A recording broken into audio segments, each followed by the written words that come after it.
Hello বন্ধুরা, আমি মৃণাল। আমার চ্যানেল তনয় বাচ্চার তরফ থেকে আপনাদের সকলকে স্বাগত জানাই এবং যারা আমার চ্যানেলের নিয়মিত দর্শক তাদেরকে অসংখ্য ধন্যবাদ জানাই ফ্রেন্ডস। তো বন্ধুরা, আজকে আবার একটা নতুন ভিডিও নিয়ে এসেছি আপনাদের সাথে শেয়ার করার জন্য। এবং আপনারা সকলেই জানেন যে এই আগস্ট মাস কিন্তু পড়ে গেছে। আগস্ট মাসে অলরেডি আজকে 8 তারিখ হয়ে গেল এবং এই আগস্ট মাসে কেউ কেউ কিন্তু ভাড় দিয়ে দেয়, কেউ কেউ সেপ্টেম্বরে ভাড় দিয়ে দেয়। তো বন্ধুরা, আমি নর্মালি কিন্তু আগস্ট মাসের 15 তারিখের পরেই কিন্তু ভাড় দিয়ে থাকি, কিন্তু এবারে আমি একটু আগে ভাড়টা দিচ্ছি। তার কারণ হচ্ছে আমার সেট আপটা কিন্তু আমি ছাদে নিয়ে এসেছি, একটা নতুন সেট আপ করেছি এবং পাখিগুলো আমার, আপনারা জানেন আর কি, পাখিগুলো আমার নিচে ছিল আর কি ঘরের মধ্যে, সেখানে একটা আলাদা ক্লাইমেট ছিল। ওপরে নিয়ে এসেছি, ওপরে একটা আলাদা ক্লাইমেট আছে। তো তার জন্য একটুখানি আমি আগে ভাড় দিচ্ছি এবং বিশেষ করে আজকে আমি সব পাখিকে ভাড় দেবো না, শুধুমাত্র বদ্রি পাখিকে ভাড় দেবো।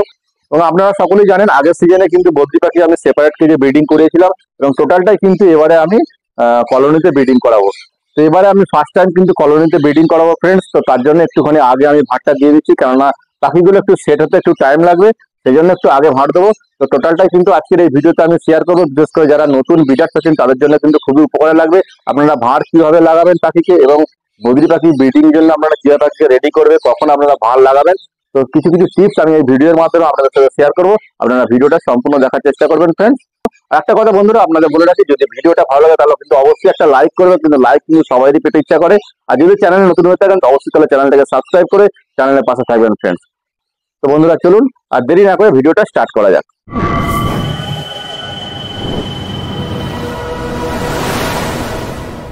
বন্ধুরা, আমি আমার সেট আপের মধ্যে ঢুকে গেছি, আপনারা দেখতে পাচ্ছেন। তো এইখানে যে সেট আপটা আছে, এখানে টোটালি আমি সেপারেট ব্রিডিং করাবো। তো আমার যে সমস্ত বদ্রি পাখির আমরা আগের সিজনে আপনারা দেখেছিলেন 5 পেয়ার আমার অ্যাডাল্ট বদ্রি ছিল এবং তার মধ্যে এবারে কিছু কিছু বাচ্চা আমি রেখে দিয়েছিলাম, সেগুলোকে আমি এবারে ব্রিডিং এ বসাবো আর কি। তো বদ্রি পাখির জন্য আমার যে সমস্ত সিঙ্গেল কেজি যে সমস্ত ব্রিডিং আমি করেছি, এবারে টোটালটাই কিন্তু আমি কলোনিতে নিয়ে চলে গেছি। তো কলোনিতে আমি আজকে ভাড় দেবো আর কি। তো আপনি এবারে এই সিজনে আমি কত পেয়ার বদ্রি ব্রিডিং এ বসাবো সেটা কিন্তু আজকে শেয়ার করছি। আর এখানে আমার টোটালটা কিন্তু সিঙ্গেল কেজে সব ব্রিডিং হবে, এটা টোটালি সেপারেট আছে। তো আমার চলুন এখানে আমি কলোনির মধ্যে ঢুকি। তো কলোনিতে আমার ভাড় আমি লাগিয়ে দিয়েছি মোটামুটি কিছু, আর কিছু ভাড় বাকি আছে, চলুন আপনার সাথে শেয়ার করছি।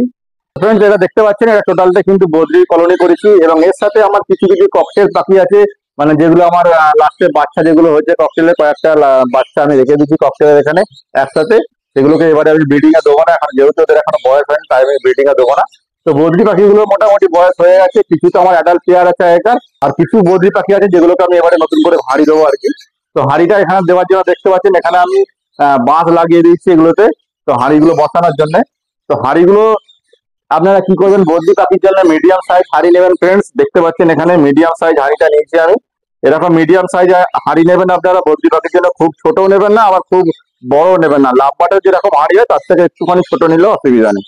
তো মোটামুটি আমি এরকম মিডিয়াম সাইজ হাঁড়ি নিয়েছি এবং হাঁড়িটা একটা মুখে আপনারা কি করবেন, যখন হাঁড়ি লাগাবেন হাঁড়িতে একটা জিআই তার নেবেন, মাপ করে কেটে নেবেন জিআই তারটা। দেখুন আমি কিরকম মাপ করে কেটে নিয়েছি, এরকম কেটে এখানে প্যাঁচ করে, আর এগুলোতে একটা একটা ছোট ছোট করে একটা আংটা করে দেবেন, তাহলে কিন্তু সুবিধা হবে। তো আপনারা এইভাবে আংটা করে নেবেন, আংটা করে তারপরে কিন্তু এটা আপনার হ্যাঙ্গিং করতে সুবিধা হবে কেজের মধ্যে। তো আমার এখানে মোটামুটি এখনো পর্যন্ত এখানে আমার 20 থেকে 21 পিস পাখি আছে, তার মধ্যে হয়তো 2-1 পিস মানে ফিমেল পাখি বেশি আছে বদ্রি। তো তাও আমি এখানে মোটামুটি 10টা হাঁড়ি লাগিয়েছি, মানে 20 পেয়ার 10 পেয়ার পাখির জন্য মোটামুটি আমি 10খানা হাঁড়ি লাগাবো আর কি। টোটালটা আমার এখানে আছে 21টা কি 22টা পাখি, 2-1টা ফিমেল আমি বেশি রেখেছি আর কি। মেল আমার কাছে নেই আর কি, ফিমেল গুলো থাক, 2-1টা বেশি থাকুক ফিমেল। তো সেই জন্য আমি রেখেছি। তার কারণ হচ্ছে যে কলোনির মধ্যে কি হয়, অনেক সময় ফিমেলটা যখন ডিমে তার হয় আর কি, মেলটা কিন্তু ডিস্টার্ব করে অন্য পাখিকে। তো তার জন্য 2-1টা ফিমেল থাকলে অসুবিধা হয় না, কিন্তু মেল থাকলে বেশি অসুবিধা হয়। তো তার জন্য 2-1টা ফিমেল আমার বেশি আছে। তো আমি তাও এখানে 10 পেয়ার পাখির জন্য 10খানা হাঁড়ি আমি এখানে লাগাবো। তো অলরেডি এখানে আমি 4টে হাঁড়ি লাগিয়ে দিচ্ছি, আপনারা দেখতে পাচ্ছেন। তো এই হাঁড়িগুলো আমি নিয়েছি, এই হাঁড়িগুলো আমি লাগাবো, মোটামুটি একটু গ্যাপ গ্যাপ দিয়ে লাগাতে হবে। তো আপনারা দেখতে পাচ্ছেন একটু গ্যাপ গ্যাপ দিয়ে আমি হাঁড়িগুলো লাগাচ্ছি।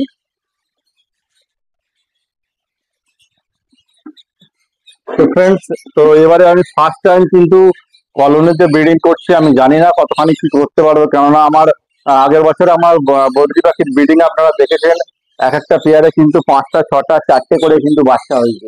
তখন কিন্তু আমি সিঙ্গেল কেজে আমি কিন্তু ব্রিডিং করেছি এবং ব্রিডিং প্রোগ্রেস কিন্তু খুব ভালো ছিল। তো এবারে আমি ফার্স্ট টাইম কলোনিতে ব্রিডিং করাচ্ছি, জানি না কিরকম প্রোগ্রেস হবে। তো দেখা যাক, আশা করছি তো ভালোই হবে। তো আজকে আমি ফার্স্ট লাগাচ্ছি হাঁড়িটা। তো সেটাই কিন্তু আজকে শেয়ার করছি আপনাদের সাথে। আর এমনি নর্মালি কি হয়, পাখিকে আপনারা সবসময় দেখে থাকবেন আর কি, যারা সেপারেট কেজে ব্রিডিং করে তাদের কিন্তু ব্রিডিং প্রোগ্রেস একটু ভালো হয়।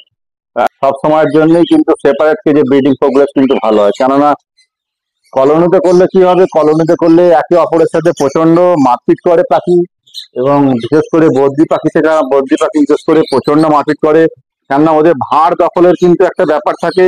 একে অপরকে কিন্তু ভাঁড়ে ঢুকতে দেবে না, তার জন্য কিন্তু প্রচন্ড কামড়াকামড়ি করে। তো এই জন্য কিন্তু খুবই প্রবলেম আর কি, একটু আপনাকে দেখতে হবে। তো বন্ধুরা, আপনারা দেখতে পাচ্ছেন এখানে আমি টোটালি 20 পিস পাখি, মানে 10 পেয়ার পাখির জন্য কিন্তু আমি এখানে 10খানা হাঁড়ি লাগিয়ে দিয়েছি অলরেডি। তার মধ্যে আমার 2-1টা ফিমেল বেশি আছে, তো তাও আমি কিন্তু 10টা হাঁড়ি লাগিয়েছি এখানে। তো আমার হাঁড়ি লাগানো কিন্তু কমপ্লিট হয়ে গেছে, আপনারা দেখতে পাচ্ছেন কত সুন্দর লাগছে এখানে হাঁড়িগুলো লাগিয়ে। তো এবারে দেখা যাক কলোনিতে কতখানি আমি প্রোগ্রেস করতে পারি। কলোনিতে একটু প্রবলেম আছে, যেমন কলোনিতে সেরকম সুবিধা আছে, কেননা সেপারেট কেজে কি হয়, সেপারেট কেজে যখন আপনি ব্রিডিং করাবেন, ধরুন আপনি 10 পেয়ার কি 20 পেয়ার পাখির জন্য ব্রিডিং করাবেন, তো তার জন্য কিন্তু অলরেডি 10 পেয়ার কি কিংবা 20 পেয়ার আপনার আলাদা আলাদা সেপারেট সেপারেট খাঁচা দরকার।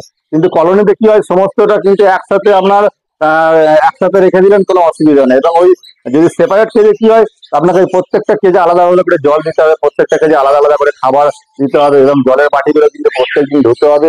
এটা কিন্তু অনেকটা টাইম লস হয়ে যায় আমাদের, তার জন্য কিন্তু আমি কলোনিতে করছি। এবং আপনারা জানেন আমি যেহেতু একটা বাইরে কাজ করি আর কি, তার জন্য খুব একটা সময় আমি পাই না। তো সেই যেহেতু আমি এই কলোনিটা করে দিচ্ছি এবারে, যে পাখির একটুখানি সময় বাঁচবে আর কি, তার জন্য একটু কলোনিটা করে দিচ্ছি, যাতে একটু সময় পাওয়া যায় আর কি। কলোনির ক্ষেত্রে একটা যেটা প্রবলেম হয়ে থাকে, কি হয়, কলোনিতে একসাথে সমস্ত পাখি থাকে, এবং একে অপরের কি হয়, ভাঁড় দখলের ব্যাপার থাকে। এবং বদ্রি পাখির ক্ষেত্রে কি হয়, মানে প্রচন্ড মারপিট করে তারা। এবং হয়তো একসাথে এতগুলো পাখি আপনারা আছেন, হয়তো কোনো বাচ্চাকে কোনো ক্ষত হয়তো ফিমেল, যেগুলো ফিমেল হয় সেগুলো ফিমেল গুলো কিন্তু প্রচন্ড অ্যাগ্রেসিভ হয়। হ্যাঁ, অন্য অন্য ক্ষত হয়তো ঢুকে বাচ্চাকে কামড়ে মেরে দিতে পারে। তো একটুখানি একটু খেয়াল করতে হবে, এইটাই কিন্তু অসুবিধা। নাহলে কলোনি কিন্তু পাখি আপনারা উঠতে পারবে, ভালোভাবে ফ্লাইং করতে পারবে, কলোনি কিন্তু একদিক থেকে ভালো। তো আমি বদ্রি পাখির জন্য তো আপনারা জানেন কোনো নেস্টিং এর দরকার হয় না, নর্মালি আপনারা বদ্রি পাখির ভাঁড় আপনি এখন ইউজ করবেন। এবং এই সমস্ত ভাঁড়গুলো কিন্তু আমি আগের বছর ইউজ করেছিলাম। তো তার জন্য কি হচ্ছে, ভাঁড়গুলো আমি ভালো করে সাফ সাফাই করে জলে ধুয়ে পরিষ্কার করে তারপর ভালো করে রোদে শুকিয়ে তারপর কিন্তু আমি ভাঁড়গুলোকে লাগালাম। তো ফ্রেন্ডস, আমি আজকে ভাঁড়টা দিয়ে দিলাম। তো আপনাদের যদি বাড়িতে বদ্রি পাখি থাকে, তাহলে আপনারাও কিন্তু চেষ্টা করবেন এই আগস্ট কিংবা সেপ্টেম্বরের মধ্যে ভাঁড় দেওয়ার। এবং আর একটা কথা আপনাদের বলে রাখি, যে পাখিকে যখন ডিওয়ার্মিং করাবেন, সমস্ত বার্ডসকে ডিওয়ার্মিং করানোর কিন্তু 1 মাস পর ভাঁড়টা দিলে সব থেকে ভালো, কারণ আমি ডিওয়ার্মিং কিন্তু অনেকদিন আগে করে নিয়েছি। তো মোটামুটি এই সিজনে আমি একটুখানি আগেই ভাঁড়টা দিয়ে দিলাম, যাতে পাখিগুলো একটুখানি, মানে কলোনির মধ্যে কোনোদিন ব্রিড করিনি আর কি, প্রথমবার কিন্তু কলোনিতে ব্রিডিং করাবো আমি।